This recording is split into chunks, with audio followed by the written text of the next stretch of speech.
So we at Breed are starting a new series about models and working with models. And today I'm going to talk about casting and the importance of how important it is to cast the right model for the project or the assignment you're working on.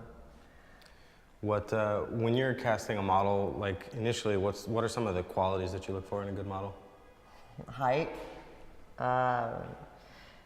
weight, good skin, and the ability to emote.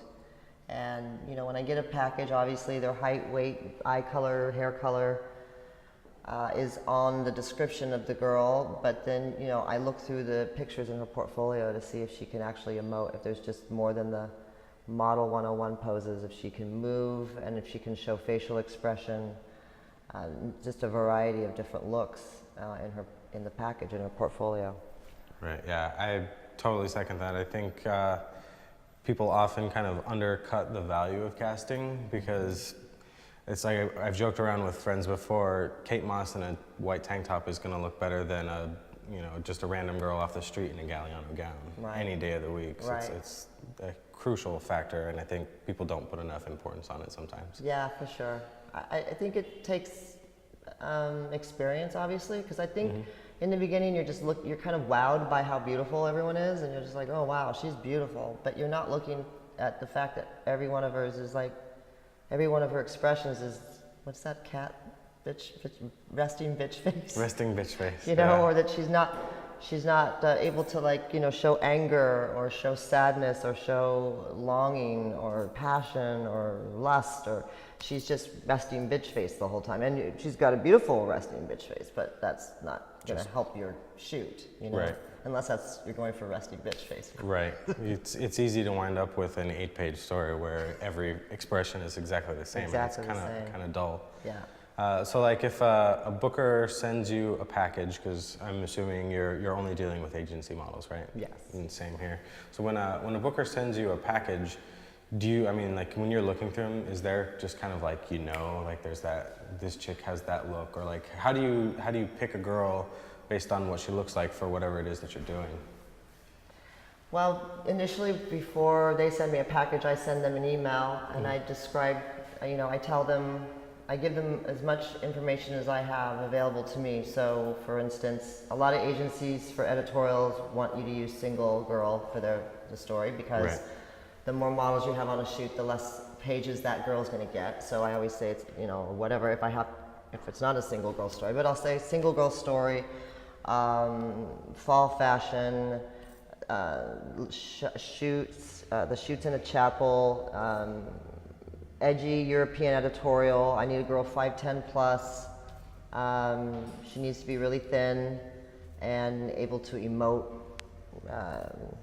and move. And then they might come back and say, well, are you looking for ethnic girls, or because I forgot to put that in the information. So I'm like, no, I'm looking for a white girl, but she can be blonde or brunette. I'm not sure yet. And then they'll send me a package that's defined within those terms. Right. And then, on any given editorial, I'll reach out to 5 to 7, 8 agencies, and then sometimes, that's it. I mean, it's very tough. Like, we had that experience in New York. You sent me a package, and I was on my iPhone at the time because I'd only was gone for a week, and I didn't take my laptop, so I was looking at everything on my iPhone, and it was like, sometimes it's tough to tell. Yeah, you're just looking at these tiny tiles, and then to open up and look at the whole book would have taken me an hour for each girl. So sometimes you look through the tiles and you're like, wow, she's incredible, and you click on it, and then she's incredible throughout, and you're like, okay, she's my number one choice. But again, it's also like process of elimination. I usually send my choices to whoever I'm working with, editor, fashion editor, or art director or client. And then we kind of go back and forth, and we kind of agree on the one, and then you find out that she's not available. And so hopefully you've had your second and third choices. One thing that I've noticed, like when I'm casting for my shoots, that has tremendously helped me is to look at the girl's digitals or Polaroids, however you want to call them. Because when you're looking at the pictures in her portfolio, it's kind of somebody else's idea of how she should be made up, and they always tend to look their best. But if you're looking at their Polaroids, you're going to see a more accurate, true representation of their proportions, how in shape they are, if they have good skin or not.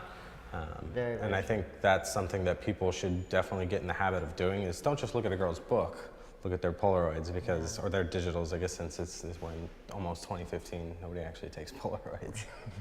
But It used to be called Polaroids. I'm never going to break that habit. I'll always call them No. Oh, Polaroids. good. No, me neither. And then the other thing is, like The if, video. yeah, video helps. You can see how they carry themselves, how confident they are. And then like looking at the content, I think like if you're, like you said, if you're casting for an edgy European looking editorial and the model's portfolio is full of like Free People, PacSun type stuff, Right. it's probably not going to be her strongest Right. suit. And you kind of do have to play to a model's abilities, I think. Yes, I think so too. We're all strong at some certain things. I think, And not at others. I think it runs true. I mean, there's some girls that are very versatile, but even in the look, a PacSun girl is going to be, blonde and cheerleader pretty and not Right. have that sort of alien, angular, weird look that I'm probably going to want to cast for a European editorial look. Right.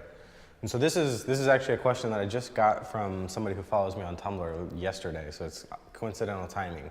So if you reach out to 6 or 7 agencies to solicit packages, do you turn anybody down, or do you just talk to the ones that you want to cast? What do you mean? Would you decline?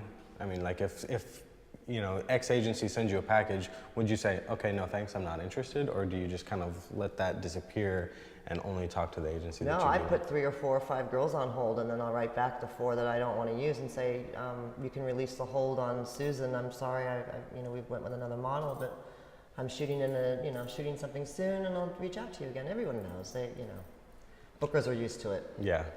I think the lesson there is to just kind of be upfront and honest. Because, Oh yeah, I mean, yeah. And I everybody think knows how things go. not writing them back is rude. I agree. I think you should just say, thanks, but not this time. Next Right. time. Yeah. Always leave a door open, Yeah. and don't burn a bridge. Absolutely. Even if the package they send you is completely off the wall, you just say, Yeah. oh yeah, thanks for sending that. Yeah. I'll keep you guys in mind for the next editorial or the next project I'm working on. Yeah.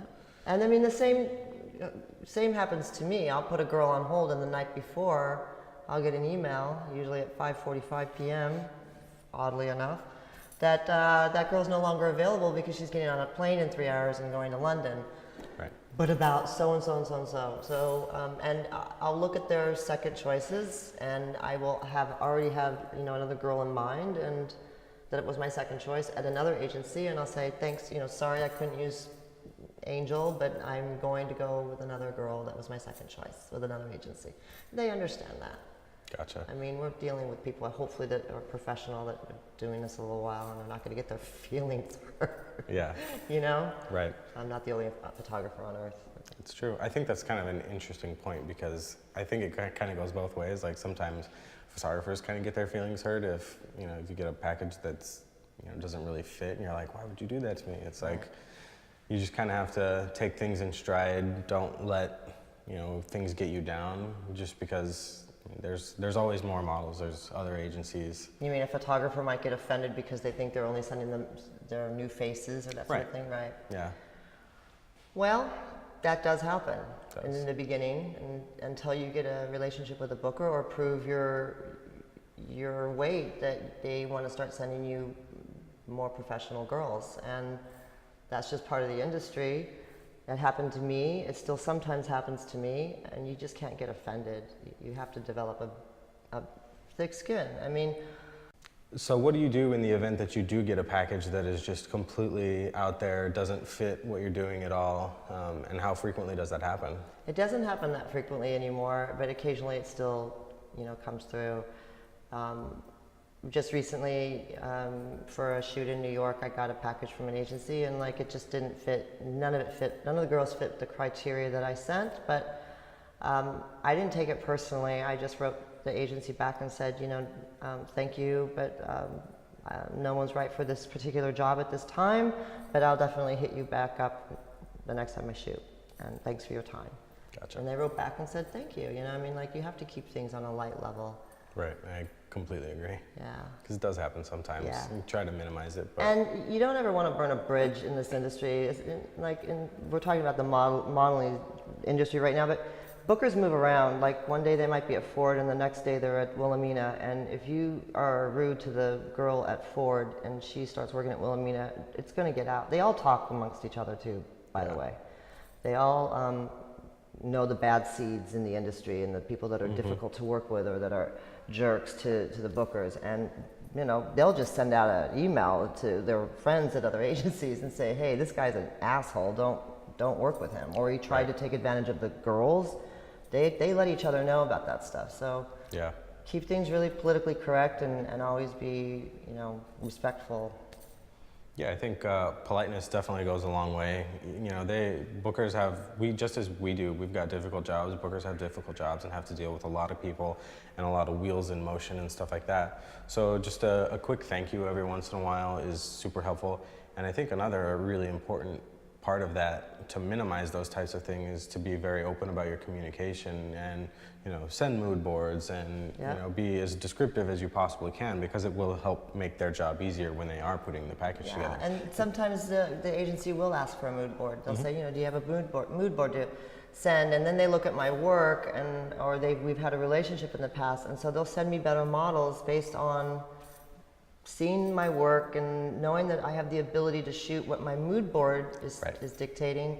They'll send me a better package. Yep. And they also ask things like, is there any nudity? Because girls 18 and under can't do nudity, but they might have a 17-year-old that's a new face. They're not saying that because they are trying to dictate how you shoot or offend your sensibilities.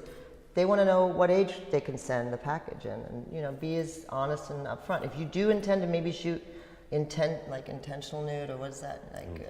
Like a shirt with the sheer that you can see the chest through, you know, tell them, let them know. Because if you got a 17-year-old and she calls the agency and tells them, you might not work with them again for a while. Yeah, for sure. It's an easy way to get a bad reputation, and that kind of sticks with you. Yeah. And that's not something that you want. No.